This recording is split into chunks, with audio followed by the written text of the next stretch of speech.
Sextou com S de saúde. Eu sou Paula Morisco e esse é o Sextas de Saúde. Hoje nós vamos para mais uma série da Carreiras e vamos desvendar as diversas áreas de atuação da fisioterapia com os super doutores, doutora Juliana Miyamoto e doutor José Luiz Saramago, qual eu tive o prazer de receber aqui no nosso podcast. Hoje a gente vai conhecer todas as esferas de cuidado que estão contidas dentro dessa área. Sejam bem-vindos, doutores. Olá, obrigada, boa tarde. Obrigado, boa tarde. Tudo bom, Paulo? É um prazer estar aqui com você. Prazer todo meu, gente. Ó, Saramago, doutor José Luiz Saramago, é fisioterapeuta da Prefeitura Municipal de Itaguaí, atua na área de fisioterapia e terapia intensiva, quiropraxia, além da área de gestão de unidades de urgência e emergência. A Juliana está inserida também dentro da área de atuação de terapia intensiva, com o complemento da evacuação aeromédica. Ambos têm uma experiência de interseção, a experiência de ter vivido dentro do ambiente das Forças Armadas. Nesse ponto, especificamente, a Força Aérea Brasileira, o qual eu também tive a felicidade de servir com essas sumidades que estão presentes aqui, gente. Foi um prazer recebê-los e para abrandar o nosso... Foi um prazer? Não, é um prazer recebê-los.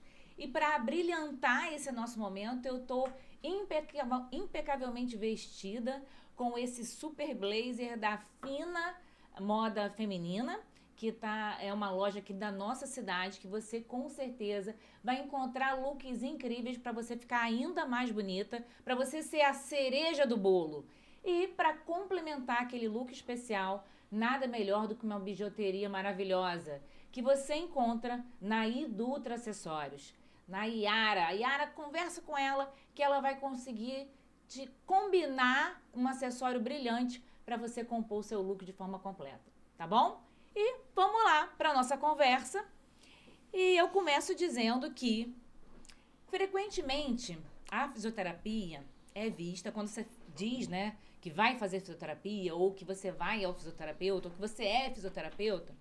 Frequentemente, a gente percebe que o outro entende isso como sendo uma área de atuação que envolve osso, que envolve músculo, né? Ou seja, disfunções exclusivamente osteomioarticulares, osso, músculo, articulação.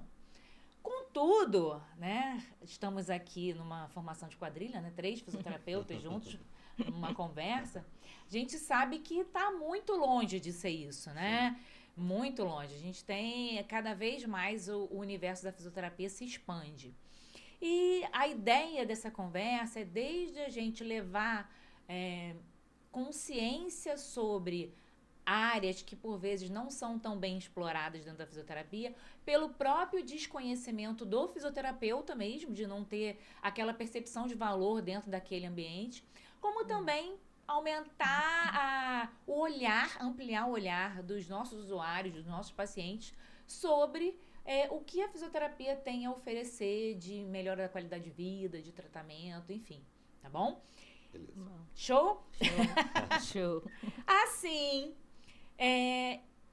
eu diria que, considerando então que esse cenário, que o mais comum para a sociedade em geral é associar a imagem do fisioterapeuta a um perfil dentro desse que a gente comentou, e a fisioterapia está muito longe de ser isso, né? Juliana, eu queria que você ajudasse o nosso espectador a entender quais são os cenários que o fisioterapeuta pode estar inserido, e aí você pode dissertar pela sua ampla área de conhecimento para a gente.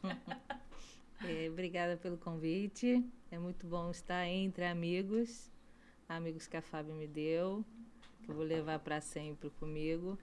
E a fisioterapia, ela tem um cenário bem amplo, né? A gente pode atuar nos hospitais, a gente pode atuar em empresas, em escolas, em unidades básicas de saúde, em instituições de ensino, dando aulas e sendo preceptores de estágio. A gente pode trabalhar também com pesquisas científicas, no aprimoramento de técnicas, no melhoramento das terapias. A fisioterapia ela é bem ampla e tem várias áreas de especialização, né? Eu tenho formação em gestão de saúde, em gerontologia, que foi minha primeira, e em UTI, em saúde da família. Vocês podem ver que é bem amplo, né? Será que a gente pode dizer que, assim, dentro de um olhar sistêmico, que a gente pode estar inserido dentro da atenção primária, secundária, terciária, né? Sim. Seria a porta de entrada pela prevenção, né? Então, unidade básica. O paciente pode chegar para nós através da unidade básica de saúde, né? Que tem o foco de prevenir. Isso. A gente pode estar dentro da atenção secundária através do tratamento direto do paciente, né? Um tratamento ambulatorial direto ao paciente. A gente pode estar no ambiente de internação, né? Também com atendimento direto ao paciente. E na avançada. Na UTI.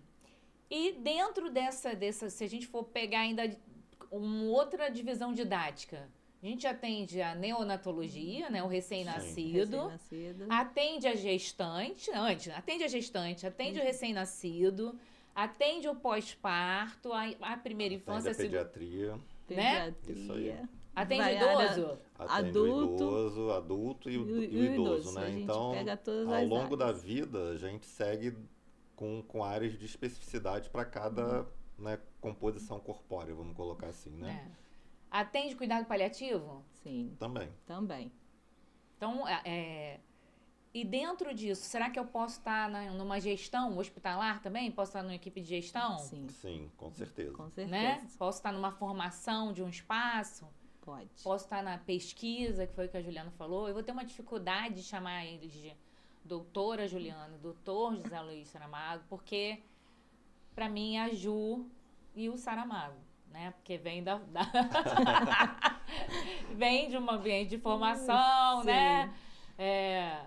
Pagamos flexão juntos. De um modelamento diferente, né? A nossa amizade vem de um modelamento diferente, né? Na verdade, então, vou ter dificuldade, vocês sejam complacentes comigo, tá? Saramago, durante a pandemia, né? Talvez tenha sido um momento onde a gente pôde até fortalecer os laços de amizade. Sim. Você pôde experimentar os piores plantões, né? Sim. Dentro do ambiente de cuidado. Pôde viver a pandemia como um cuidador. Sim. Não sei se você teve Covid também. Tive Covid. Teve. Né? Certo, uma vez que eu testei. Fora as vezes que a gente não testou. Então, você pôde viver o Covid de perto, viveu os primeiros momentos onde a gente não sabia nem ao certo o que fazer, quando a gente se organizou um pouco e quando a onda começou a acalmar. Não acalmar a onda de Covid em si, mas quando os profissionais também estavam envolvidos ali, começaram também a ficar mais tranquilos frente a que já havia uma organização, um sistema, um protocolo mínimo ali de entendimento. Sim, de manejo do paciente, né? Exatamente. Como é que foi viver esse período? Conta pra gente a sua experiência de vida profissional e pessoal de ser um fisioterapeuta nesse ambiente. No primeiro momento, a gente receber esse paciente dentro de uma unidade, né, de terapia intensiva, porque 70% evoluíam para uma criticidade, né, da doença. E dava medo, né? Porque a gente não sabia o que acontecia, né? Então, assim, era muito... A gente sabia que era uma doença de precaução de contato, precaução respiratória, né? Tudo isso. Mas, é óbvio, né? A gente está entrando num ambiente totalmente desconhecido. Tanto é que eu lembro, assim, eu trabalhava no Hospital Anchieta. O hospital ele foi criado pelo Estado para receber esse perfil de paciente, esse tipo de paciente. Foi o primeiro paciente que eu tive contato e o primeiro paciente da unidade hospitalar que chegou, porque o hospital ele era fechado, ele foi inaugurado para receber esses pacientes das UPAs, porque os pacientes estavam ficando nas UPAs. Ele foi inaugurado para receber o paciente COVID? Ele foi preparado para o ambiente COVID, porque o Estado e o município criaram as tendas de atendimento, né? E o Estado também tinha esse hospital que estava meio em desuso e começou reformou ele rapidamente para fazer o atendimento do paciente COVID. E eu estava no primeiro plantão, com todos os leitos vazios, até que 1h30 da manhã fomos informados que teria a primeira internação no CTI do hospital, né? E é aquilo, foi meu primeiro contato com o paciente Covid. E aí dá aquele medo de tipo, e agora? O que eu vou fazer? E você já era um fisioterapeuta Eu experiente já na terapia era, intensiva, isso não era um novato, não, né? isso no Covid, hoje eu tenho 18 anos de serviço que eu tenho de fisioterapia, bota aí menos 4 anos, menos 5 anos, entendeu? Já era uma 14 pessoa anos. experiente. E eu tenho 18 anos de terapia intensiva. Eu saí da minha faculdade, e meu primeiro emprego foi um plantão da unidade de terapia intensiva. Né? Então, só que é aquilo, é o místico que era falado na televisão, todo mundo morre, ninguém sobrevive. Até chegar ali na nossa mão, né? As informações e mídias sociais chegavam pra gente, ó, na China morrendo gente, não sei onde morrendo gente. E a gente pensando, será que vai E chegar o no paciente Brasil? Será que não chegando vai? pra gente, na verdade, né? O primeiro Covid chegou, eu lembro que eu tava chegou no Brasil, o primeiro Covid diagnosticado no Brasil, né? Eu tava lá no Hospital dos Afonso, a gente viu pelo RJTV que chegou. O primeiro Covid diagnosticado foi pro Hospital da Fiocruz, né? Isso. E aí... Que até então a gente achava que ia ficar concentrado ali, né? Sim, que ia ser só Só- aquilo só e ali. Como ia toda passar. doença nova, infecto-contagiosa, que aqui a gente tem o padrão de Exatamente. drenar ali para o Hospital da Fiocruz. E aí aquilo ali foi ganhando uma exponencialidade grande, né? E começaram a abrir serviços, tudo isso. Na época eu nem trabalhava nesse Hospital Anchieta, não era desse Hospital Anchieta, né? O hospital ele foi esvaziado, foi feito obra e foi contratada uma equipe para lá onde o qual eu fui chamado para trabalhar, normal, como plantonista. Isso foi numa terça-feira, se eu não me engano, terça-noite. E aí, 1h30 da manhã, eu tive contato com o primeiro paciente Covid da minha vida, foi esse. Muito capote, muita máscara, muito medo, luva, aquela conversa toda, óculos, aquela...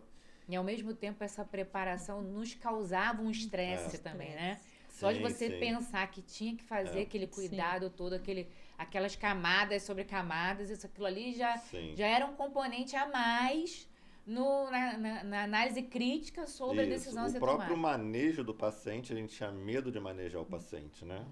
O tocar no paciente. Nós, fisioterapeutas, somos treinados para tocar paciente. Né? Mas um paciente daquele tipo, a gente não tinha muita informação real do que acontecia, né? Mas, com o tempo, isso foi diminuindo, né? Com o tempo, isso foi... a gente foi perdendo o medo, né, de manejar. E aí eu acho que foi nisso que a fisioterapia foi crescendo também, né?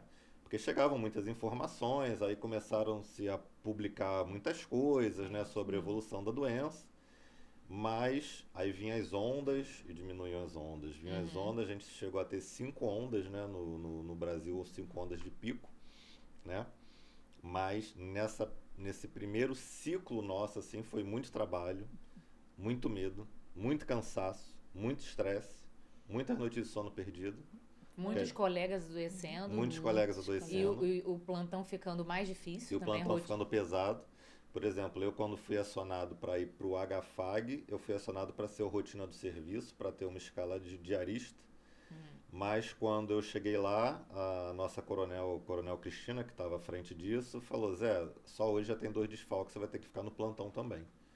Então já fui assumindo o plantão, então as primeiras 24 horas lá no HFAG já foi virando 48 e a gente foi ficando, entendeu? E como é um hospital militar, né, então a gente acabava cumprindo, né, as determinações, então de 24 virava 48, você ia para casa, descansava 12, depois voltava mais 24 e ia Na verdade, cobrindo. voltava sem saber muito bem o que ia tá acontecendo. Sim, o que está acontecendo. Né? Tanto do ponto de vista de trabalho, de rotina de trabalho mesmo, como o cenário de paciente ali que você ia enfrentar.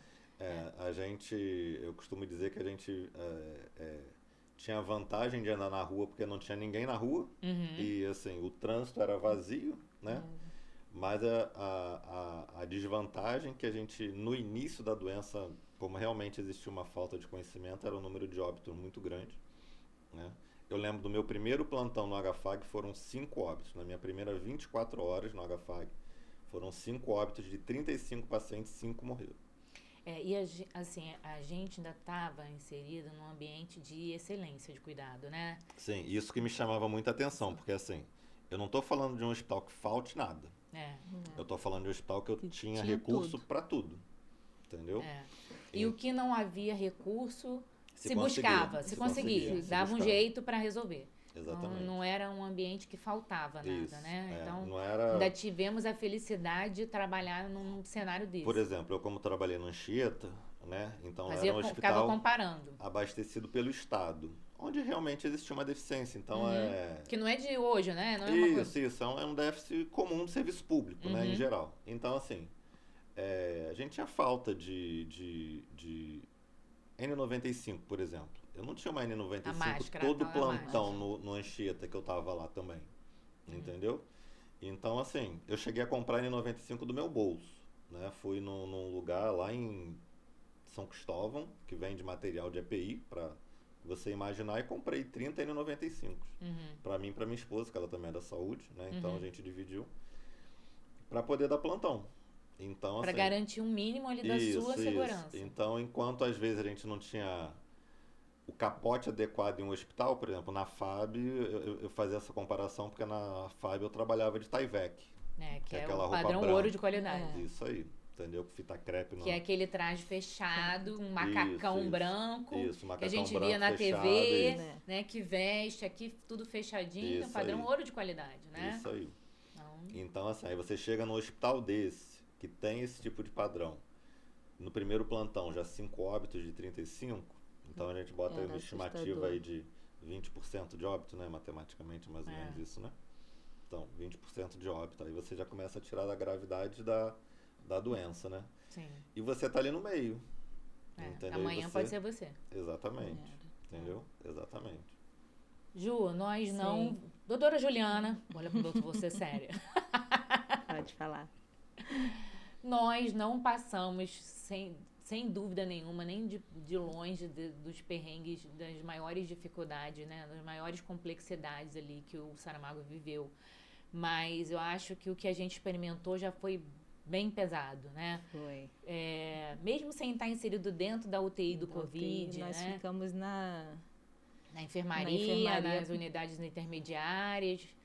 Qual foi a sua percepção dentro desse ambiente ali como fisioterapeuta? O que você fala? Eu, como fisioterapeuta em unidade militar, a hierarquia é o cotidiano nosso, né? E na pandemia, todas as patentes se uniram em prol de uma doença desconhecida que matava muito. E o medo e todos nós aprendemos juntos. A percepção que eu tive da doença foi que nós nos unimos em prol do doente e na melhoria e na nossa segurança também, né? Tinha muito medo, a gente tinha hora para chegar e não tinha hora para sair, né? E no outro dia tinha que estar lá, que os colegas adoeciam e a gente tinha que dar conta do serviço e dos pacientes que chegavam, não paravam de chegar. Então, a percepção que eu tive foi que todo mundo se uniu, independente da sua patente, da sua expertise, todo mundo se juntou para em prol de uma doença que no início foi muito assustador. Eu lembro, assim, na enfermaria, uma certa dor, assim, da gente entrar no quarto do paciente e o paciente está sozinho, né? O paciente está sozinho. Sim, isso também me incomodava muito também. Nossa, o isolamento, né? O isolamento. O paciente está sozinho e assim... Porque na UTI, né, ele tá sozinho, mas você tem 20 pessoas ali da equipe rodando ali. Mas na UTI, assim, geralmente quem estava na UTI estava sedado também, né? Então muitos não Tava estavam com nível de bastante consciência grave, adequado, entendeu? O nível de gravidade da UTI era bem alta, né? Agora, você chegava dentro de uma enfermaria Covid, aí era o isolamento total, né? Era o isolamento total. Sim. E aí você via também, às vezes, pessoas conscientes, né, lúcidas, orientadas, mas tinha também aqueles idosos que já eram institucionalizados às vezes, né, e estavam ali sem acompanhante também. E depois, com o tempo que a gente foi entendendo melhor, para alguns já tinha um um acompanhante, né? Sim. Se gerenciou melhor aquilo, mas esse incômodo também foi uma coisa que nos acompanhou, né? Eu acho que foi diferente. Foi. E aí a gente, entendendo o cenário pela fisioterapia, tomando o paciente de Covid como exemplo para a disfunção pneumofuncional, beleza, o fisioterapeuta então está ali na beira do leito do paciente, ele pode intervir desde a gestão da ventilação mecânica, com o aprimoramento da função pulmonar, na resposta motora, na redução da síndrome da imobilidade do leito ali. Mas e quando ele vai de alta para casa? Ou quando ele sai da UTI e vai para a enfermaria e vai para uma unidade intermediária ali para reabilitação? O fisioterapeuta vai acompanhar esse doente? Ou ele vai embora para casa, ele se despede da fisioterapia? Dentro da unidade que eu trabalho hoje, né, aqui no caso em Itaguaí, o paciente de alta para a enfermaria, ele vai ter a continuidade do atendimento na enfermaria. Geralmente é assim que acontece dentro dos serviços. Aqui na unidade que eu trabalho, a gente não tem uma unidade semi-intensiva, a gente só tem o CTI mesmo, por espaço físico mesmo. Então, assim que o paciente sai de alta, ele vai para a clínica médica, né, para a enfermaria de clínica médica, e lá vai ter o colega que vai dar continuidade dentro das necessidades dele, entendeu? E quando ele vai para casa? Motora, e aí vai ser referenciado para que ele busque um serviço de assistência básica próximo à residência dele, em algum local de interesse dele também. Não precisa ser público, pode ser privado, mas a gente sempre indica que ele siga com um acompanhamento para recuperar massa muscular, recuperar função, né, mobilidade, esse tipo de coisa, para ele seguir a vida dele dentro de um padrão mais próximo da normalidade possível, né? Então, a fisioterapia, ela pode otimizar esse pós-alta hospitalar para que a retomada para as atividades de vida diária ela aconteça mais precocemente ou com um nível de qualidade maior do que se espera com o seja pós-Covid ou até de uma reabilitação cardíaca, né? Uma reabilitação de doença pulmonar obstrutiva crônica, por exemplo. Um paciente neurológico, por exemplo, um AVC, ele vai precisar, uma lesão neurológica vai levar a uma necessidade de reabilitação durante um período longo. Então, esse período ele não precisa estar internado no hospital. Ele segue para casa e ele segue com a fisioterapia. Ou na saúde básica, ou em domicílio, ou numa clínica perto da residência dele, onde for de interesse mais cômodo para ele também, né? Show de bola. E o fisioterapeuta vai estar lá, juntinho. Vai estar. Juntinho. Ju, a fisioterapia respiratória acho que a gente entendeu. Sim. Né?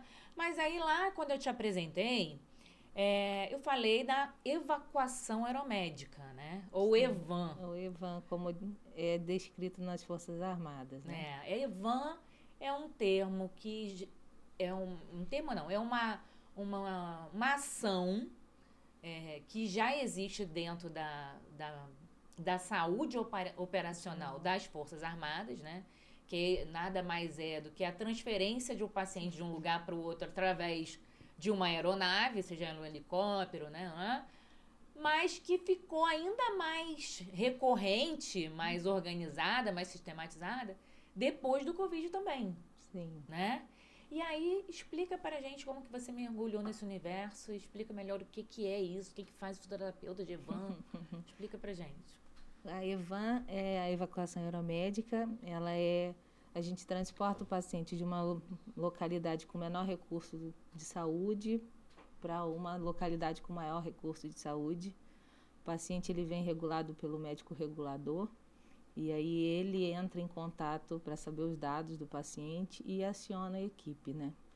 A equipe hoje ela é composta de médico, enfermeiro, técnico de enfermagem e o fisioterapeuta.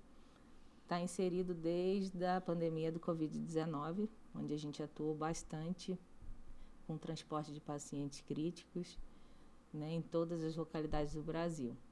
Eu caí de paraquedas nesse universo com o primeiro curso de evacuação aeromédica, que foi na base aérea de Santa Cruz, aqui no Rio de Janeiro. Santaca, a melhor base. E precisava de 3 fisioterapeutas, um de cada hospital da Força, aqui no Rio. E eu me voluntariei para ser a fisioterapeuta E aí eu perguntei, mas o que que o fisioterapeuta faz? Aí a minha chefe na época falou assim, só vai. Não sei, você vai saber lá. Leva o paraquedas. E aí caí de paraquedas literalmente. Foi um curso que eu gostei muito de fazer, de participar como aluna. No ano seguinte eu fui como instrutora. E assim, o fisioterapeuta ele começou a ganhar espaço a partir da Covid, né? E a gente, dentro da equipe aeromédica, a gente tem um espaço muito grande e a gente passa segurança para a equipe pelo aporte, né? A gente domina a nossa área de ventilação mecânica quando o paciente está crítico. Então, a gente dá uma segurança tanto para o paciente quanto para a equipe, porque nem sempre a gente vai estar com um médico que é especialista, né? Então, na área ventilatória em si, então a gente dá esse suporte na monitorização, no cuidado do paciente com a via aérea. E eu gostei muito, é uma área que eu sou apaixonada. E o fisioterapeuta está ganhando espaço, ainda é uma área crescente, está crescendo um pouquinho, mas está crescendo. Conquistando espaços, está né? Conquistando seu espaço. E a gente atua quando a necessidade do paciente no cuidado da via aérea, né? Então, o paciente em ventilação mecânica ou em qualquer cuidado com oxigenoterapia, paciente tracostomizado, o fisioterapeuta ele está junto à equipe para assegurar que esse paciente ele vai ter um tratamento eficaz e um tratamento seguro durante o voo e após o voo também. Eu acho que a gente tem que entender só assim, né, que o paciente que vai para esse tipo de transporte, ele não é um paciente simples, né? Ele não está pegando um táxi, não é um táxi que para transportar para outro lugar, né? Só porque quer voltando para casa, não é isso, né? É um paciente de alta complexidade, né? Que está muito invadido, possivelmente muito invadido, né? Que seria invadido, né? Acesso venoso, sonda nasogástrica, sonda vesical. Então, o cara tá traqueostomizado ou entubado e que por si só, por ser esse cenário de complexidade, já demanda um olhar diferente, ainda mais que ele vai se deslocar dentro de uma aeronave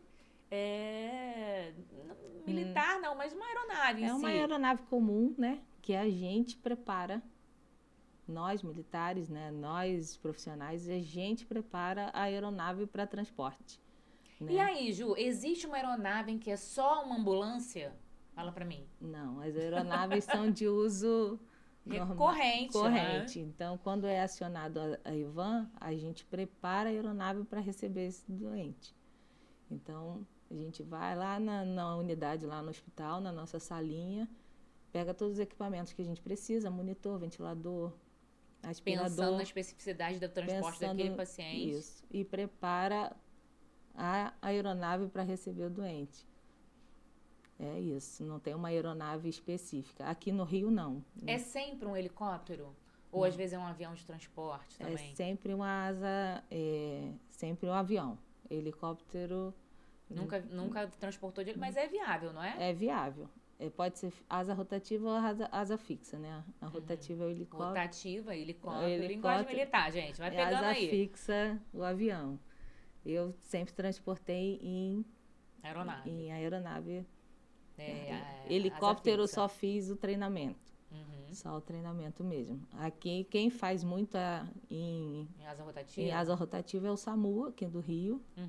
O SAMU faz. Porque o Caracal, ele é bem grande, né? O helicóptero Caracal, ele é um helicópero muito grande. Foi usado. Mas ele tem que estar, porque ele tem os bancos ali no meio, ele tem que estar preparado ali para receber o paciente. Sim, é o mesmo preparo que dá para a aeronave, né? Retira todos os bancos e aí prende com cinto, né?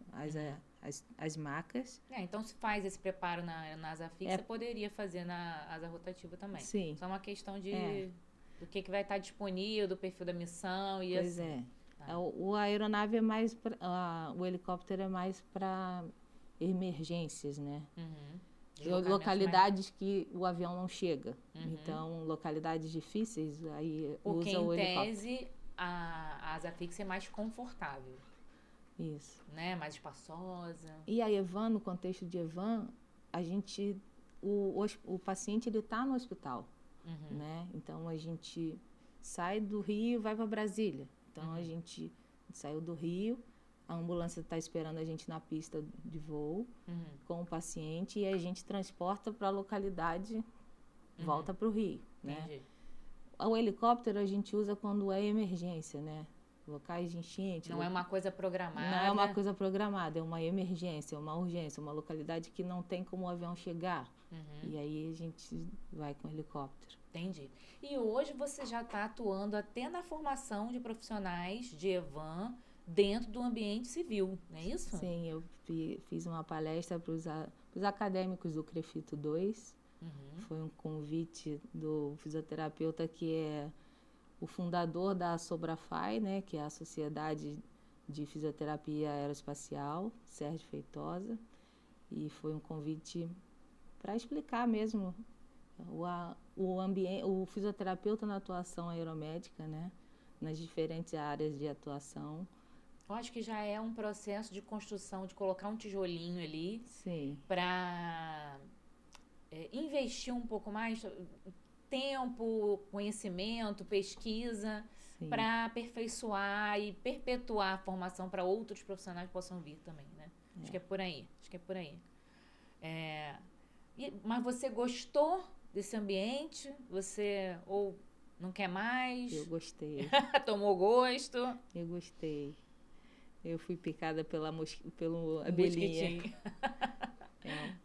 Saramago, além do ambiente de terapia intensiva, você também tem uma experiência de gestão, né? Fez parte de equipes, de formação de equipes de gestão ou de assistência. Explica pra gente melhor a sua experiência atual, como é que foi o que você tem lá de longo prazo.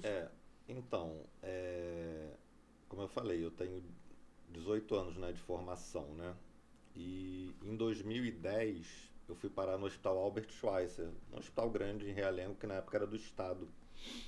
E lá teve um programa que se chamou SOS Emergência, que era um programa do Ministério da Saúde, onde a proposta era otimizar a gestão de alguns hospitais estaduais que eram apadrinhados, né? Os estaduais, tinha federal também, municipal. Alguns hospitais foram apadrinhados pelo Ministério da Saúde, onde foi feita a formação de um grupo para cada hospital. Então eu participava do grupo do Albert e com isso a gente ganhou uma especialização e ganhou uma função, na verdade, né? Era uma troca, né? Então onde a gente apoiava em tomadas de decisão dentro da unidade hospitalar. A gente tinha um período da formação, que era a nossa especialização que a gente fazia, mas em contrapartida nós éramos solicitados para tomada de decisão em qualquer necessidade. Então, precisamos melhorar o tempo médio de internação da clínica médica, então vamos pensar em soluções para isso. Sala vermelha, vamos pensar em soluções para isso. E aí em 2015 eu saí do Albert Schweitzer, né? Ele foi municipalizado em 2013, isso foi lá em 2010, 2011, a gente foi seguindo. Aí ele foi municipalizado, isso acabou se perdendo, né? Mas nessa fase, como eu era coordenador do serviço de fisioterapia, então a gente apoiava a direção do hospital junto à Secretaria de Estado a tomada de decisão intra-hospitalar para a gente, né? E com isso a gente acabou mudando a cara de alguns serviços, né? Eu não, o grupo, né, acabou mudando a cara de alguns serviços, por exemplo, do Albert em clínica médica, onde a gente, por exemplo, a gente criou ferramentas onde a gente otimizava o tempo médio de permanência de 30 dias para 7 dias, a gente consegue ver ali onde tem alguns problemas e agilizar, né, resolver esses problemas, né, de uma forma integral ou parcial. E hoje eu participo de um programa aqui no Hospital de Itaguaí, onde eu trabalho, que se chama PROAD. Eu continuo como plantonista, né, normalmente, eu não tenho nenhum cargo, né, de chefia nem de rotina, mas dentro das reuniões, né, a gente acaba participando para tomada de decisão dentro do próprio serviço, sugestionar, né, dar sugestão de algumas necessidades que a gente enxerga onde está faltando, poderia melhorar isso, poderia melhorar aquilo, tal, né? A gente dá algumas sugestões, a gente acaba implementando isso na prática. Então, como eu faço parte desse projeto, a gente tem que treinar, a gente é meio que multiplicador do serviço. Então, quando tem uma reunião com a equipe da fisioterapia, a gente acaba apresentando e mostrando, né, qual a importância daquilo, qual a necessidade, o que vai mudar para a gente. E é mais ou menos isso, né, que hoje eu atuo na parte da gestão, né? Mas o fisioterapeuta ele pode atuar dentro da área de gestão hospitalar em qualquer âmbito de controle de qualquer função, de qualquer aspecto da unidade hospitalar. Entendeu? Gestão, organização, planejamento são coisas que combinam muito bem com você criar padrões, né? Acho que estão muito alinhados. Eu costumo dizer, eu dou aula numa pós-graduação sobre gestão, né? Então eu digo que você faz gestão desde a hora que você toma banho, na hora que você vai no supermercado. Se você não se organizar para tomar banho, né, não vai ser um banho bem feito. Se você não se organizar para ir no mercado, você vai voltar com um monte de porcaria para casa e não vai comprar o que tem que comprar. Então a gente faz gestão o tempo inteiro, né, na verdade, né? A questão da gestão que facilita é que você cria processos, esses processos você ordena eles por grau de criticidade e segue aquilo ali. Segue o roteiro. E a partir do momento que você cria um padrão, né, de reprodução, que não significa que você não vá fugir daquilo dentro de alguma especificidade, mas o mínimo para garantir eficiência. É a garantia do mínimo, exatamente. Né? E fica mais fácil até da gente entender o que não está funcionando. Sim. Se você criou um sistema, você criou um planejamento, né? Você tem indicadores para conhecer resultados, para medir resultados, é o caminho ideal, o modelo ideal para que você determine, ali não está funcionando, aqui não está funcionando. O indicador me garante que o processo que eu criei, né, ou que a gente organizou, está indo de acordo com o que foi planejado, do que foi pactuado. O indicador não está me dando essa resposta, vamos rever o processo, aconteceu algum problema. E aí, dentro do processo que foi criado, né, o problema é um RH, o problema é treinamento, ou o problema é falta de insumo, e aí... Você vai identificando onde é que está o problema. Exatamente. Não é comum ao profissional de saúde essa visão gerencial, seja no CNPJ ou no CPF, não é uma característica inerente ao profissional de saúde. É o que eu costumo dizer, até nessa aula, né? Eu costumo dizer que a gente, pelo menos assim, no meu tempo, há 18 anos atrás, quando eu me formei, eu tinha aula de saúde pública, era o que eu me lembro que eu tive na faculdade, Tive administração e fisioterapia. Você teve alguma coisa, Ju? Só saúde pública. Só tive saúde pública, não tive nada disso. Você tem 18 anos de formado Só também. que hoje, todos os serviços têm Eu me recuso a dizer quanto tempo eu tenho de formação. Não vou ouvir isso hoje. Não vou. Só que hoje, a grande questão é que, assim, eu tenho que apresentar o que meu serviço produz. Nós temos a cultura profissional de saúde, nós temos a cultura do cuidado. Eu tenho que cuidar bem, eu tenho que fazer...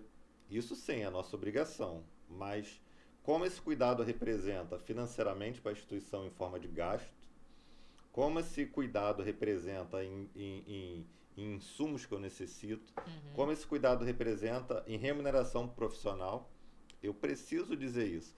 Por mais que exista um monte de regulamentação, um monte de resolução, tem que ter tantos fisioterapeutas para não sei quantos pacientes. Eu entendo tudo isso, a legislação, né? É o que eu falo para o profissional, né? Só que por exemplo, quando você trabalha lá no PJ, as coisas mudam. Os acordos mudam. Você tem que olhar como patrão também, né? Isso, exatamente. Quando eu trabalho numa instituição militar, a dinâmica muda, entendeu? Porque além de eu ter as minhas resoluções que me garantem como fisioterapia, eu tenho a questão da pactuação militar e do juramento que a gente faz lá. Sim. Tá? Então, ninguém mentiu para você. Quando você entrou ali, você já sabia que o processo é o que eu sempre falo Não foram buscar os senhores em casa. Exatamente. Quem está ali é voluntário. Então, assim, quando a gente recebe algum colega novo tal, né, onde às vezes o colega... Ou então durante algumas conversas, eu só posso fazer isso, mas eu não tenho... Quando eu fiz o concurso, a minha vaga não era para isso. Isso, exatamente. Exatamente. Quando vem lá, fisioterapia geral, e você assina o termo de posse, você é fisioterapeuta geral. Entendeu? Eu sei que isso vai contra, né? Algumas regulamentações. Discutir isso agora. Isso, exatamente. Mas, vamos deixar isso para um próximo podcast. Exatamente. Mas as pactuações que acontecem por trás, né, do que a gente tem de reserva, é isso. Eu tenho que mostrar para o meu patrão, seja ele governamental, privado, meu paciente, aonde está o valor do meu trabalho. Eu preciso mostrar isso. Entendeu? E só através de indicador que eu vou mostrar isso. Na conversa, só jogo do bicho que vale o que está escrito. Eu acho que a gente aprende mais quando está de costa, a gente ensina mais quando está de costa do que quando está de frente, né? Então é você mostrar o seu valor pelo seu trabalho, né? Plantando a sementinha ali diariamente para que até mesmo quando você não esteja presente, você seja lembrado como aquele que é uma referência no que faz, aquele que contagia todo mundo com uma energia boa, né? Que promove uma liderança, né? Que cada vez mais a gente fala de liderança, não de gestão. Não que promove liderança, né? Que seria a diferença de você formar para dar autonomia, né? E não simplesmente definir o que precisa ser feito, mas aumentar o nível de consciência das pessoas sobre o que é o modelo ideal, né? Porque, né, se você está ali, vamos supor que você está infeliz no ambiente de trabalho, né? E se você ficar empregando ali um trabalho ruim, você não vai ter nem contatos para quando você sair dali. Exatamente. Não é? Então, não importa. Nós estamos sendo observados em qualquer ambiente que a gente está inserido. O serviço de saúde, ele é pequeno. Todo mundo sabe, né? Todo mundo se conhece. A gente vai se esbarrar em um lugar, vai se esbarrar em outro, vai se esbarrar num outro plantão da vida, ou vai se esbarrar em outro vai consultório. Conhecer alguém que conhece alguém. Isso aí. Né? Isso aí. Então, eu acho que é fazer bem feito seu trabalho, e o gestor, ele tem que mostrar que ele é capaz de gerir a equipe e dizer por que a equipe dele existe. Antigamente a gente tinha os gestores que só faziam escala, né? Eu costumava brincar disso, né? O que ele faz? Não, ele só faz escala. Tem fulano no plantão de segunda, fulano de terça, de quarta. Pronto, e quantos números de atendimento ele fez por dia? Isso aí é um número muito frio hoje, né? Não se justifica em nada isso. Então você tem que apresentar por que você precisa daquele equipamento, por que você precisa de mais RH, por que você precisa aumentar a carga horária, ou por que você precisa reduzir carga horária. Isso tem que ser embasado, né? E tem que ser quantificado em números, na verdade. Eu particularmente, estou um pouco cansada daquele profissional que fala assim, ninguém me valoriza. Sim. Exatamente. Eu não tenho valor, mas o que você está fazendo para você ser né? valorizado, né? Você está cansados. Né? O que você está fazendo aí para que você seja visto aí como um profissional que não posso deixar de ter você de jeito nenhum? Sim. Né? O profissional, ele não tem que fazer só o que foi pactuado, né? Ele tem que fazer mais do que foi pactuado com ele. Essa é a minha visão e isso é o que eu faço. Até, por exemplo, hoje, vou voltar ao projeto do PROADS aqui do CTI. Eu sou um plantonista como outro qualquer. Dentro do CTI que eu trabalho, eu tenho mais 7 plantonistas. Né? Não sei o número exato, mas vou chutar aqui 7 plantonistas. Com o meu chefe, eu sei que a equipe do CTI, quando eu mando um WhatsApp, tem como ver se o equipamento tal que eu preciso saber, porque o cara da manutenção me pediu, vê para mim, a equipe está disposta a ver, entendeu? Porque sabe que só que eu já trabalhei com gente que falava assim, agora eu não posso, agora não dá, mais tarde eu vejo, não dá a resposta. Mas você sabe que é má vontade do colega, entendeu? Sabe que é má vontade do colega. Tudo bem. Agora, assim, isso não é problema. Mas não vai ser esquecido, pelo menos por mim não vai ser. Negativamente. Exatamente, né? Exatamente, entendeu? Vai ser lembrado. A gente pode escolher como a gente quer ser lembrado, gente. Exatamente. Ju, existem especificidades para cada ambiente que a gente está inserido, né? E a gente sabe que quando a gente fala assim, né, você é militar, uau, que legal, né? Existe ainda aquela visão de alto valor para o ambiente militar, para você estar inserido ali, né, dentro do ambiente militar. O que é bacana, eu acho que é isso aí mesmo, mas qual é a particularidade de ser um profissional dentro do cenário militar? Imagina que a gente está aqui, né, uma pessoa ansiosa para fazer uma prova, para estar trabalhando na saúde dentro do cenário militar. Um conselho, uma orientação que você poderia dar? Eu acho que para ser militar você tem que ser proativo sempre.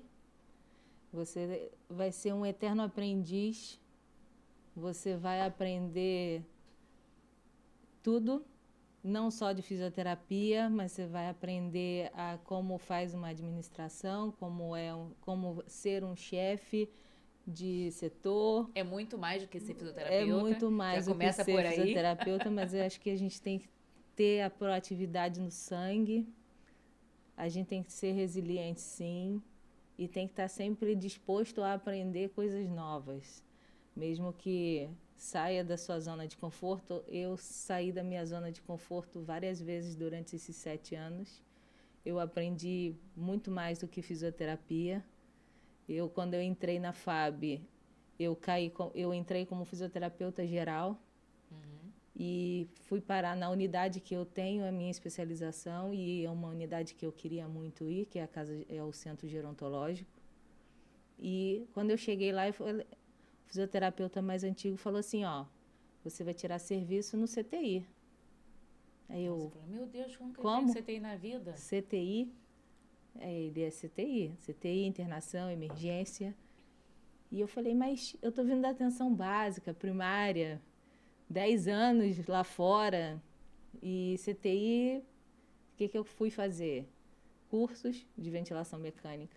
Eu fui fazer especialização em UTI, uma área que eu não gostava, mas que eu aprendi a gostar, porque eu tinha que aprender.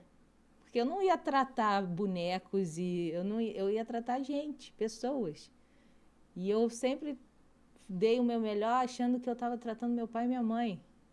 E queria quero e tenho esperança que os colegas também façam isso quando atendam o próximo. Então, eu saí da minha zona de conforto várias vezes. Então, para ser militar, você tem que ser resiliente, ser proativo, ter respeito, saber ouvir, saber falar.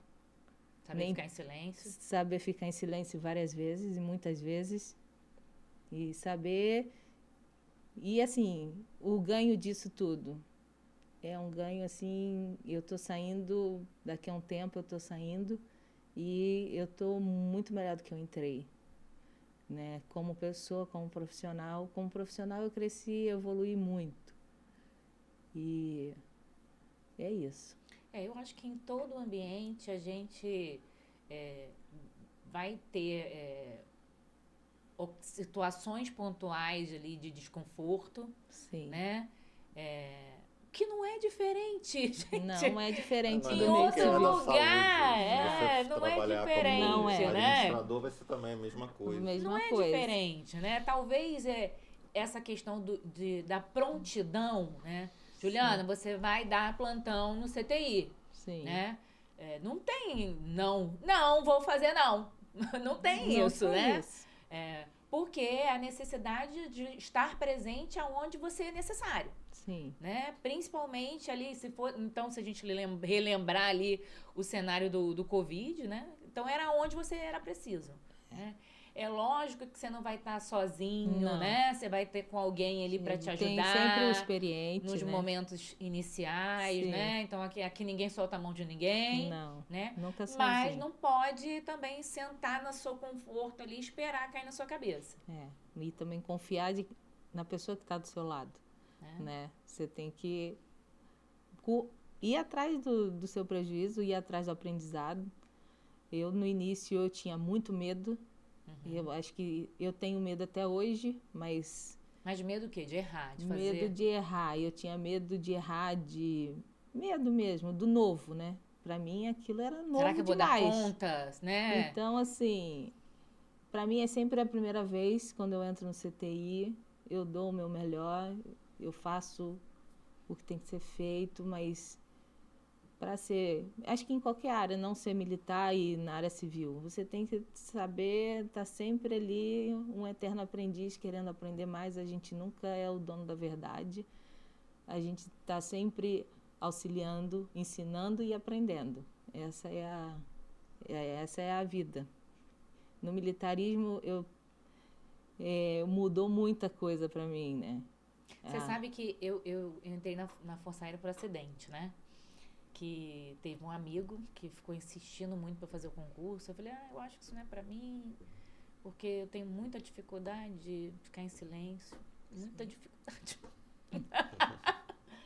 Eu acho que não é para mim. Eu falei, tanto que ele falou que eu fiquei constrangida. Eu falei, vou fazer esse concurso, vou fazer. E aí, entrei, né? Mas eu confesso que me surpreendi, sabe? Com o ambiente, ali com a cumplicidade das pessoas. Eu acho que quem é ruim tem muita oportunidade de mostrar a sua maldade, seu lado ruim, Sim. né? Sim, sim. Quem tem... Mas a proporção ainda é maior de pessoas boas, né? A proporção de querer te ajudar. do sujeito que veste a camisa, que realmente está ali para contribuir, a proporção ainda é maior. Muito maior. E essa proporção, ela não está presente só nos subalternos ou nos pares. Ela está presente também na gestão. Então, você ter a oportunidade de fazer colegas em todas as esferas é muito bom, né? De poder cruzar com uma pessoa na rua e falar, poxa, que legal, quanto tempo e tal. Eu acho que isso é muito bom. Mas tem muitos desafios, né? Tem Muitos desafios. Então, fala pra mim quais são os desafios do ambiente militar. Desafio. Ju e Zé, fala aí pra mim. Desafio é o serviço armado. É um desafio que a gente fica como... Mandar em soldado, né? Mandar no subalterno, com cara de brabo. Liderar a tropa.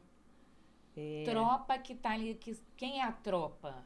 Explica. A Garotos de 20 anos. 20 anos, 18 anos, que não tem responsabilidade alguma. que estão numa condição da juventude, do auge. Eu acho que o que muda um pouquinho do serviço de saúde, como eu já tinha falado, né? Eu fui soldado da FAB também, né? E depois eu voltei como Você era um oficial. soldado legal? Era um responsável? soldado legal, responsável, trabalhava muito. Exceção. Exceção total. Eu trabalhava porque eu entrei para a FAB para pagar minha faculdade. Esse foi o meu objetivo de servir o quartel, né? Uhum. Então, assim, eu me alistei e fui servir para poder pagar minha faculdade. Então, assim, eu trabalhava muito para estudar. E quando a gente volta depois, né, como profissional já formado, né, na FAB, eu até brinco, né, que a FAB me deu a oportunidade de pagar com o trabalho que ela me ajudou na minha formação, né? Uhum. Porque eu recebia, pagava a faculdade. Depois eu fui trabalhar na FAB como fisioterapeuta para devolver o valor investido, né? E eu acho que a dificuldade é que a gente vem de um ambiente externo, né? E por mais que a gente passe por um período de adestramento, não é suficiente para a gente conseguir lidar com aquela A gente ainda situação. tem a crista alta ali do ambiente Isso civil. Isso aí, entendeu? Tem que Acho que abaixar a gente não perde o paisano, a gente não consegue tirar totalmente, entendeu? Então, assim, acho que os desafios mesmo, como a Ju falou, é da gente... O que a gente, em alguns, éramos cobrados. As antiguidades, a gente tinha dificuldade de cobrar as antiguidades, né, em algum momento. E se eu tinha dificuldade de falar, não, sargento, seu lugar é aqui, o meu é aqui.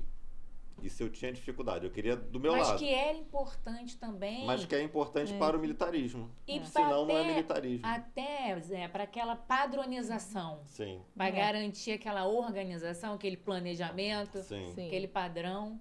E, de certa forma, era uma coisa que eu acho que era muito difícil para a gente, que o civil estava muito na raiz ainda. Sim, exatamente. Mas o militar raiz, né, que a gente era Nutella, vamos botar assim, o militar raiz, o que é o militar raiz, militar Nutella, né?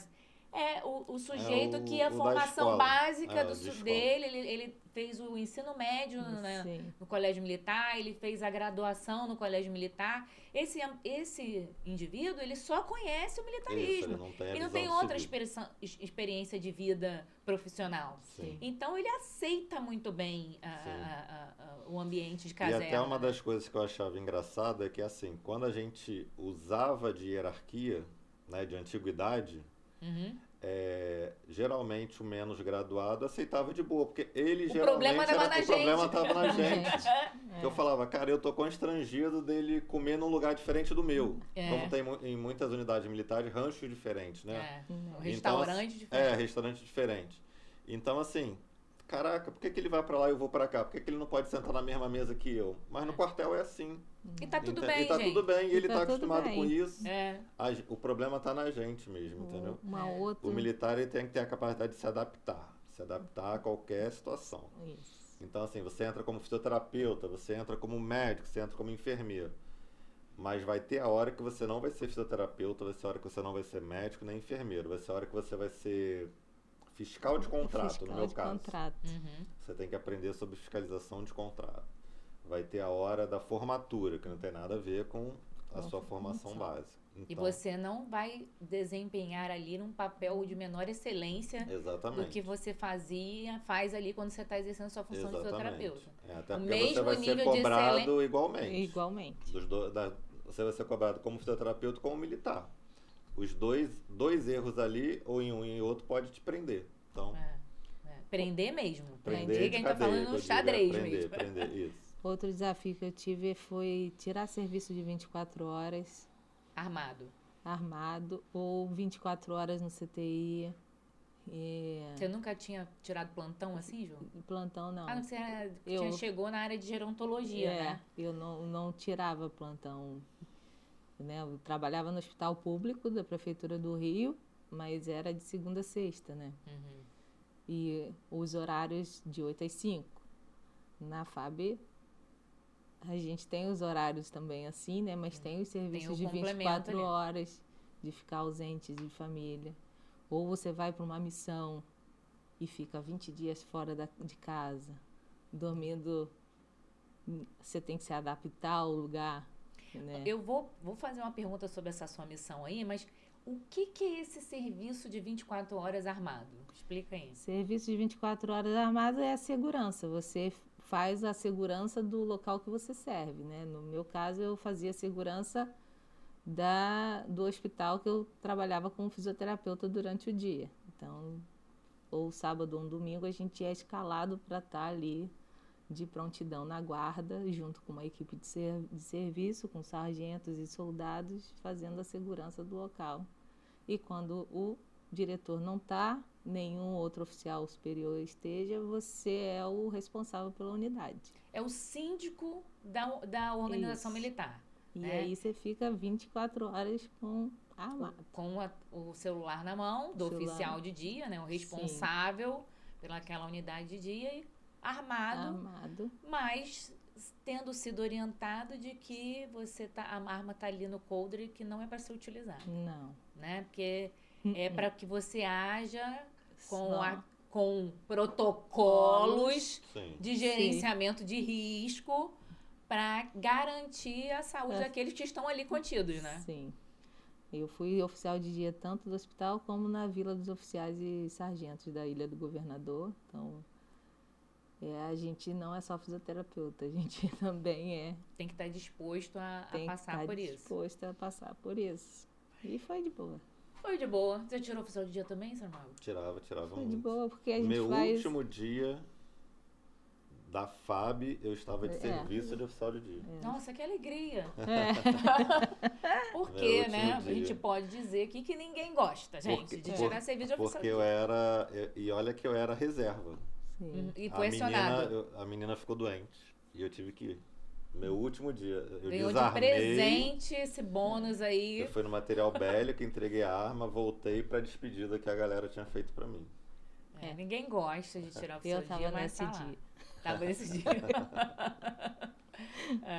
Você falou aí da missão que você fez, né? Recentemente você atuou numa missão de campo em Manaus, né? No Amazonas? Não, no Amazonas. Na região norte, no Pará. No Pará. Explica pra gente, você foi como fisioterapeuta, militar, né? Isso. 20 dias lá, isolada, sem sinal de internet, só sinal de fumaça, né? Só comendo piqui, tambaqui de banda, foi isso? Foi férias? Tava de férias, Ju? Explica pra gente como é que foi essa missão. Participei de uma missão de 20 dias com a equipe multidisciplinar. A gente atuou nas cidades ribeirinhas do Pará. Foi uma experiência fantástica, né? Onde todos da equipe se envolveram muito para dar o melhor para aquela população. Muitos não tinham nunca passado por uma especialista, um médico especialista. Vocês levaram tudo que era... Nós levamos tudo que... Era médico clínico, enfermagem, vacinação, atendimento fisioterapêutico? Vacinação não, mas a gente levou médicos de várias especialidades, né? Teve exames de imagem, radiografia, ultrassonografia, eletro, exames de sangue, radiografias, odontologia, teve serviço de psicologia, assistente social, fisioterapia, capelania também, o nosso padre foi, e foi fantástico, assim, a gente... Já tinha vivido uma experiência Nunca dessa? tinha vivido uma experiência assim. Você já passou por uma missão assim, Saramago? Não. Nunca fui. Foi muito bacana. A missão foi Covid. Que você só ganhou presente. É uma missão assim que faz bem para nós e para eles também. Para nós que acho que a gente aprende mais do que muito a gente mais, leva de conhecimento. Porque o que eu fiz foi assim, foi muito pouco no que eles me deram, sabe? Fisioterapia, na minha área, na nossa área de fisioterapia, eu trabalhei mais como se eu estivesse na atenção básica, primária, com orientações, com prevenção. Não foi reabilitação, né? Foi mais uma prevenção, exercícios, eu fiz exercícios laborais. Porque o acesso posterior àquelas pessoas para... Não vai ter provavelmente mais. não existiria, né? E não vai ter mais fisioterapia. Acho que a fisioterapia que eles quando encontraram fui eu ali. Na próxima missão. Ou na próxima missão. Mas, assim, foi muito intenso, sabe? Foram 3 cidades, uma semana, 5 dias na mesma cidade, atendendo a população que chegava. E no final disso tudo foram mais de 50 mil procedimentos, que foi a maior que a ação cívico-social que a FAB fez. E foi, assim, uma experiência que acho que todo profissional de saúde deveria passar, sabe? Porque você se doa, você faz o seu melhor em prol da população que necessita.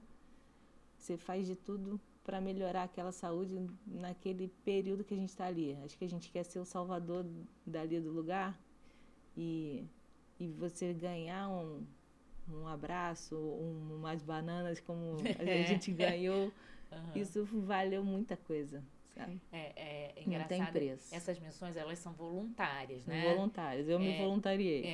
A maioria é voluntariado, mas às vezes, quando ninguém se voluntaria, alguém tem que voluntariar tem que alguém. Tinha né? Uma que não estava querendo estar ali, mas acabou se apaixonando. Eu ia falar isso. Então, o que eu vejo eu ia fazer um comparativo com o 7 de setembro, né? Que é uma outra demanda que normalmente o militar não gosta, né? Quando ele é escalado para desfilar no 7 de setembro, né? Pra fazer parte do corpo lá de pessoas que vão compor a tropa no 7 de setembro. Mas eu não ouço ninguém, depois, né, de todo o sofrimento, de treinar, coreografia, né? Que muitas alas lá são coreografadas.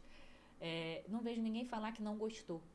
Eu posso falar para você que eu adorei. Não vejo ninguém falar que não gostou. Eu desfilei 7 de setembro de 2018, quando eu entrei na FAB, eu me voluntariei. Eu fui à porta-estandarte da minha unidade, eu levei a bandeira da minha unidade e foi muito bacana. Porque esse comparativo, né? Não sei, talvez se me corrija se eu estiver errado. é uma sensação de patriotismo aflorado, de que você realmente está pertencendo ali, né? Tá entregando um pouco pro Brasil. Você faz se parte. sente parte daquilo ali, né? Você Na se verdade, faz né? parte. Eu, Você- como oficial, não cheguei a participar, né? Porque o corpo de saúde geralmente vai. É o feminino que vai, o feminino, né? O corpo de saúde da FAB. É o feminino. Mas como soldado eu fui duas vezes.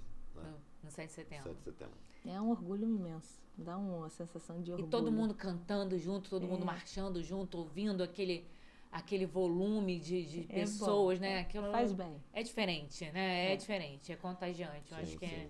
É bem legal. É bem legal, sim. O cansaço passa na hora do desfile, né? Que você geralmente tem que estar em forma 4 horas da manhã. 4 horas da manhã. Você sai lá da Rio Branco e vai até os Correios. Isso aí. Nunca olhou a presidente Vargas com aquele olhar, naquele ângulo. Nunca nem andou tanto. Nunca andei tanto. De salto. Não, eu tava de coturno, porque... Foi de macacão? Eu fui de homem-bala. Porque você tava de porta-estandarte. Eu tava de o sétimo alfa de coturno. Eu acho que... Por que se voluntariar, né? Se você está aí decidindo, né? Se vai para as Forças Armadas ou não. Eu pensando assim, esse povo tá tudo maluco se voluntariando para essas coisas, né? Com um parêntese aí, né? Que a Juliana tem 3 crianças, deixou 3 crianças para trás para cuidar de outras pessoas, né?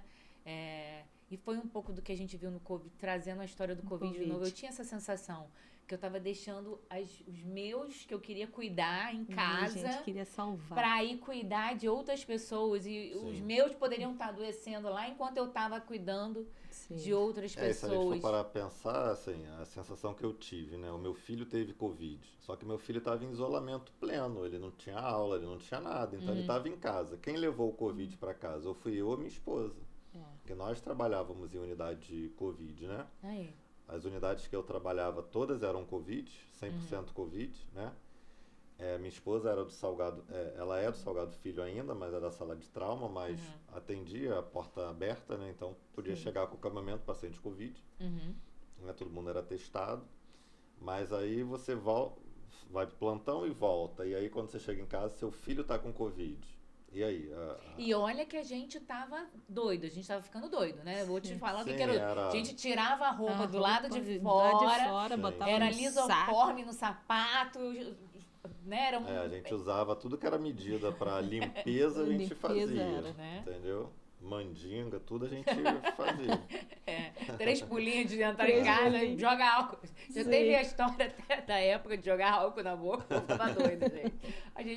A gente hoje ri, né? Mas era... Sim. Muitos celulares se perderam no Covid de tanto álcool. Né? De tanto álcool. Era mesmo. De tanto álcool, histórias, né? Temos muitas histórias para contar aqui. Ju, adicionalmente, você ainda está inserida dentro do ambiente de pesquisa das Forças Armadas. Sim. Né? Inclusive, sua orientadora é uma pessoa excelente, né? Oi, gente, sou eu. Fazendo mestrado dentro do ambiente de Forças Armadas. Qual a particularidade de fazer mestrado dentro do ambiente de força? Explica como é que é seu trabalho, o que é seu objeto de estudo lá dentro da força. Meu objeto de estudo é fazendo um treinamento muscular respiratório com os pilotos da Academia da Força Aérea, são pilotos instrutores. E o objetivo do meu trabalho é ver a performance, né? Se o treinamento muscular ele melhora a performance do piloto durante a missão, durante o exercício operacional, se contribui de alguma forma para que ele melhore o seu desempenho. Dentro da força é assim uma experiência única e valiosa para os militares que vão fazer uso desse treinamento, que eu acho que vai dar uma melhora tenho certeza que vai dar uma melhora durante a missão, durante a sua performance, eu vou contribuir para um melhor desempenho dele e melhora a qualidade de vida dele também, né? Porque a gente faz um treinamento, mesmo que sendo por algumas semanas, ele vai ter um ganho de qualidade de vida também. Eu tenho essa experiência de estar junto, assim, é muito bacana. Eu aprendi muito, não só na minha área, mas como na área deles também, dos pilotos, tipo de voo, como é o voo, o que... foi, assim, bem bacana. Porque como a gente está num ambiente de saúde, né, a gente só vai ter oportunidade de experimentar o operacional, né? Aí o que é o operacional? É o militar raiz. O militar que, se houver uma guerra, é ele que vai nos defender, né? Que é o piloto da aeronave, é a tripulação da aeronave, né? É o militar de solo, né? O guerreiro no exército seria do veículo blindado, da cavalaria, o paraquedista. Esse é o militar operacional. Então, se a gente não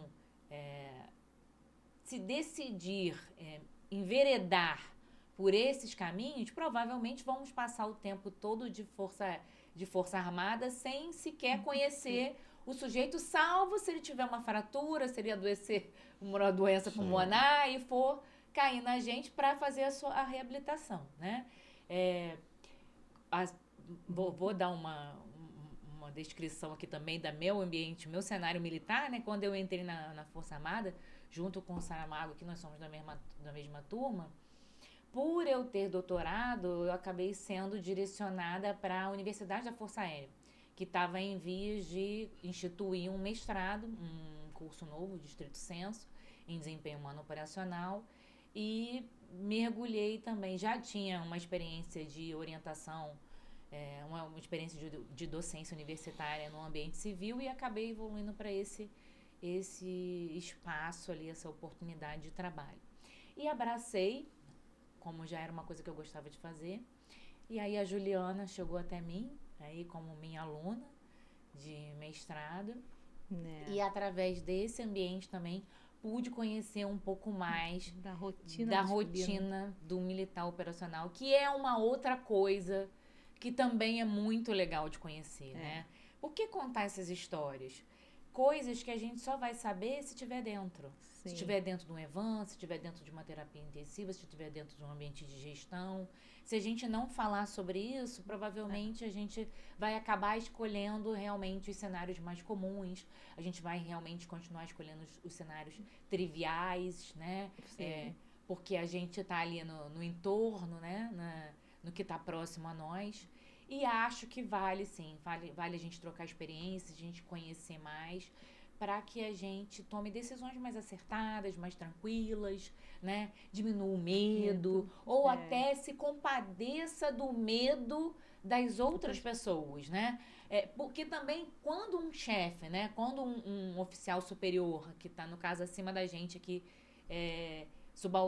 intermediário, né? Não, subalterno, vem pra gente de: Juliana, você é da geriatria, mas você vai ter que assumir o CTI, porque eu tô precisando de fisioterapeuta lá no CTI. Com certeza, tem alguém acima daquela pessoa que tá desesperado para ocupar aquele espaço. E ele precisa, do mesmo jeito que você precisou entender como ser firme com um soldado, ele também tá aprendendo a ser firme com o tenente, que vai aprender a ser firme com o sargento, e assim vai. Então, eu acho que o que a gente pode tirar tanto do cenário militar como da vida civil é que em todo lugar a gente tem dificuldade e oportunidade. Cabe a gente focar no que é relevante ou não. Sim. Né? Assim, eu quando dou a aula, né, de gestão, geralmente eu dou aula a cada 2 meses para a turma de uma especialização específica, de uma especialização. E aí eu vejo que alguns alunos realmente não têm conhecimento do que a gente pode fazer mesmo, entendeu? Não sabe, acha que você saiu da faculdade, você vai trabalhar. Acho que a maioria. Hoje todo mundo conhece terapia intensiva, mas na minha época não era comum. Não era comum. O pessoal acha que vai trabalhar ali com o trivial do RPG, do Pilates, que é o que está muito próximo das pessoas. Isso. Né? Mas não sabe das possibilidades, né? Do EVAN, né? Da possibilidade de transporte aeromédico, seja tirando o nome de evacuação, né? Vamos pensar no transporte aeromédico. Não sabe das possibilidades hoje de utilizar um ultrassom, entendeu? Para fazer uma avaliação pulmonar desse paciente, né? Muitos têm limitação hoje em diagnóstico por imagem, então quando vê uma simples radiografia, alguns não têm conhecimento do que tá enxergando, entendeu? Então, quando Mas a gente... acaba repetindo aquilo, ai, ninguém me valoriza. Sim, Pois é. exatamente, mas eu acho que é a falta do... São duas vertentes, né? A gente é incapaz de buscar o que o nosso cognitivo não enxerga, mas eu também tenho que buscar e fazer meu cognitivo enxergar, né? São duas pontas, até porque hoje a informação está no celular. Você abre seu celular, Usa você seu busca favor. qualquer coisa, seu né? favor. Exatamente. Assim, no meu tempo não tinha celular, no meu tempo era livro, como no seu tempo, para fazer um trabalho eu tinha que ir para a biblioteca, para pegar livro, para poder fazer as coisas, né? Já existia, né? Óbvio, computador, mas o acesso não Mas era não era pra todo a hora mundo. que eu quisesse, Não. entendeu? Mas hoje, a garotada de hoje, eu acho que tem a facilidade da informação, mas talvez não tenha aonde, não consiga filtrar essa informação, talvez, Sim. entendeu? Para ter o planejamento, né? Então, assim, a conversa aqui é justamente, acho que é importante mostrar, ó, você pode isso. Quem pegar, abraça o que gostou, entendeu? E vai buscar aquela informação, né? E busque ser muito bom naquilo que você... Sim. Não Eu te- contente-se com uma informação rasa. Eu vou trazer um exemplo meu aqui, né? Por exemplo, eu sempre atuei tanto em terapia intensiva quanto com ortopedia, né? Com a parte de traumato-ortopédica, tanto é que lá no hospital, quando eu trabalhei com a Juliana, eu não era do CTI, eu era do ambulatório de ortopedia, né? Mas, por exemplo, eu não tenho especialização em traumato-ortopedia, eu não tenho especialização nisso. Eu tenho especialização em acupuntura, quiropraxia, outras coisas. E a minha especialização em terapia intensiva, eu fui buscar pela Sobrafir por uma necessidade que eu tinha de ser chefe de serviço. Onde, para ser coordenador de serviço, você precisa ser especialista, né?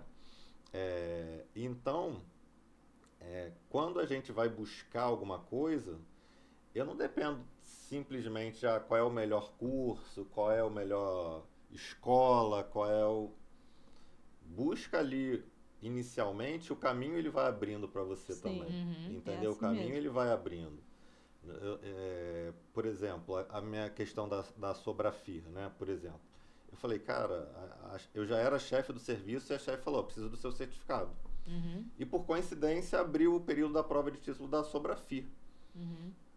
Que na época não era nem... hoje tem a prova do CREFITO, né? Mas De antes não tinha, especialidade. era as associações. Antes era das associações. Sim. Então eu falei, cara, como é que eu vou tirar isso Agora. agora? Aí Os eu 45 de segundo. busquei lá, pô, beleza, tá aqui, me inscrevi e fiz. E fui aprovado, passei e tirei meu título de especialista, né? Mas é buscar e o caminho vai abrir, é buscar e o caminho vai abrir, entendeu? Como a própria Juliana, ela abriu o caminho aí do Evan, né? Dentro da força, primeira turma, depois virou instrutora. Agora, cabe quem quer buscar. Isso tem que acontecer, Mas não só tem abriu jeito. também porque eu caí no CTI do HFAG. Sim. E aí eu tive que fazer o quê? Especialização em UTI. E aí eu fui fazer curso de ventilação mecânica, eu fui fazer Mas eu a especialização. acho também, eu Mas aí é concordo. isso que você falou, as coisas vão abrindo. As coisas vão se indo na direcionando. direção que você quer. Porque tem gente que senta também e fala assim, conheço gente assim, né? Que isso? Tem gente que senta, eu tô aqui, tô trabalhando aqui. Ah, tá bom. Tá, mas e se caso apareça uma oportunidade para você mudar para outra situação onde dependa de um conhecimento, né, a mais e tal? Ai, não sei. Não sei. Tem gente que fala que até que não quer, porque dá muito trabalho, né? Mas assim, o se preparar, né? Quando eu dou a aula lá, eu falo, cara, hoje a gente está tendo um bate-papo. Mas se você tem vontade realmente de ser coordenador de um serviço, de assumir uma função qualquer, se especialize em gestão hospitalar.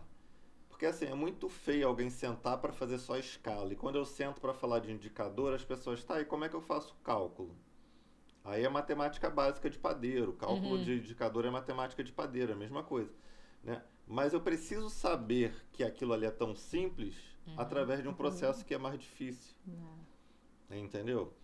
Então, assim, porque tem gente que fala assim, eu quero ser chefe. Tudo bem. E aí, o que você tem para ser chefe? Né? Que você Qual é a sua história? Que você vai... O que você tem para me devolver para eu te dar o cargo de chefia junto com salário, mas é junto com ônus, é junto com bônus, vem tudo junto, né? Mas eu não tenho nada, então realmente vai ser um chefe que não vai conseguir liderar, não vai conseguir organizar, não vai conseguir transcorrer em outras especialidades, porque o chefe, assim, por mais que você Tem seja... que ter um olhar global. Tem que ter um olhar global, entendeu? Uma questão holística, né? Então, assim, a pessoa tem que conseguir transitar entre outras especialidades, entendeu? E tem gente que a gente sabe que tem as limitações, mas também não quer quebrar as amarras, não quer tirar as algemas, entendeu? Segue ali naquele não sai da zona de conforto. E essa coisa também de, as coisas vão aparecendo, o caminho vai sendo delineado. Eu acho que tem muito também de você se colocar a serviço, né? O que é se colocar a serviço? O que você fez aí várias vezes, me voluntariei para não sei quem, me voluntariei para não sei o que lá. Então, me voluntariei para coisas que a maioria não gostaria de fazer. Me voluntariei para o mestrado. Me voluntariei para o mestrado. Que é uma grande... Ainda que a minha orientadora tenha dito, é muito ruim. Você não vai ter tempo, minha orientadora tenha dito que é difícil. E passar em todas as etapas do mestrado, e fazer uma prova de inglês, e fazer em todas aquelas etapas. Diariamente. Você gosta de dormir? Não é para quem quer fazer mestrado. Não. Isso Mas é um grande desafio. Eu acho que é você se colocar a serviço. Se colocar, adotar uma postura de estar a serviço. Que é oportunidade, estou aqui, pode vir. Sim, exatamente. Né? A oportunidade tem que achar a gente trabalhando, né? Não adianta achar a gente dormindo. Isso. Né? Porque, isso aí me parece difícil, mas eu acho que eu posso aprender alguma coisa ali. Eu posso aprender, né, alguma coisa ali. E xícara vazia, né? Sim. Porque se eu acho que eu sou a rainha da cocada preta, eu não tenho nada a aprender. Minha xícara tá cheia, não consigo colocar mais café nenhum. Exatamente. Né? Eu falo que a minha xícara tá sempre vazia. Quando ela começa a encher, alguém esbarra, derrama tudo. Então, tem que sacudir. Se a xícara estiver enchendo, sacode para derramar. Isso é em qualquer lugar, seja no próprio militarismo, seja no seu plantão, seja na sua clínica, seja no seu consultório, seja no seu atendimento particular. Eu acho que tem que ser assim, você tem que estar disposto a evoluir e tem que ser voluntário para evoluir. Tem que estar voluntariado. Maravilhoso, gente. Sim. Maravilhoso. Muito bom. Conselho, Ju. Conselho para o fisioterapeuta. A Ju vai dar um conselho para o fisioterapeuta que está saindo da faculdade, perdido, mais perdido que cego em tiroteio. E Saramago vai dar um conselho para o fisioterapeuta que está cansado, desanimado, mas que é um bom profissional, mas tem que encontrar uma luz ali no fim do túnel. Sim. Ju? Para o fisioterapeuta que está saindo da faculdade, eu oriento a buscar a área que você mais se identificou durante o seu período de aluno, que você mais gostou no estágio, que você tem uma identificação, que é aquela área que você vai levar para a sua vida.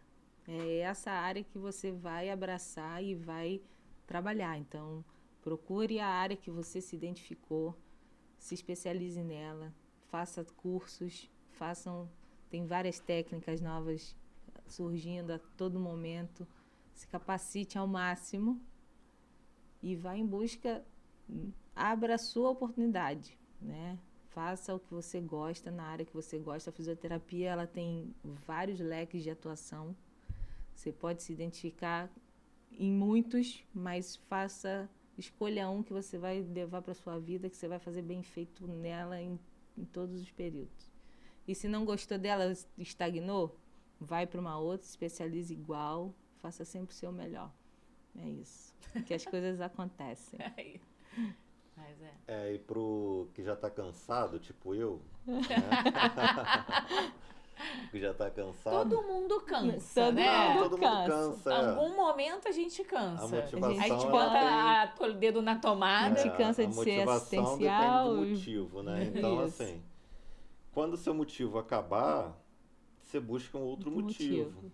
entendeu? O que não falta na fisioterapia é áreas, É áreas. né? Isso se você quiser tratar unhas, cabelos, tem. Você quer tratar pulmão, tem. Você quer tratar a parte visceral, tem. Você só vai escolher a área que você quer trabalhar. Mas quando você cansar, busque um outro motivo. Seja pessoal também, ou seja profissional, né, para ter o crescimento. Estou falando do fisioterapeuta que se dedica, né? Sim. Não estou falando do arrasta-chinelo, não. É. O que se dedica, que a gente entende que já trabalhou muito, que cansou, Cansou. que às vezes está com um problema familiar em casa, mas isso vai repercutir em algum outro lugar, sim, ou está com problema no trabalho, vai repercutir em casa também. Só olhe para outro caminho, ache outra motivação, seja pessoal, seja profissional, e só não para. Só não para, estude, estuda. Cada dia que você abrir aí o PubMed tem um trabalho publicado ontem. E depois de amanhã vai ter o de hoje. É só você entrar lá e buscar. E isso são aí. caminhos novos que você vai trilhando. Estudar sempre. A nossa área é muito dinâmica, muda.